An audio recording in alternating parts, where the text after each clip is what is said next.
由大三巴哪吒廟值理會主辦嘅恭賀哪吒太子寶誕，其慶祝澳門特區成立26週年，係今日上晝喺哪吒廟前地舉行消災寶平安健著祈福法會。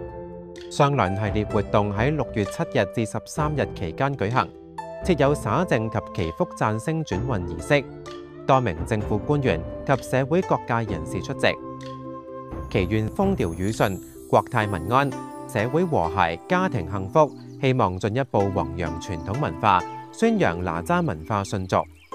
該會將會喺聽日下晝3點鐘舉行哪吒太子寶誕出巡界飄色巡遊，隊伍將會從耶穌會前地出發，途經大三巴街、賣草地街、板樟堂街、議事亭前地、10月初五街、花王堂街、大三巴哪吒廟。巡遊隊伍匯聚兩岸4地民族團隊，更有本地小童扮作小哪吒亮相，陣容鼎盛。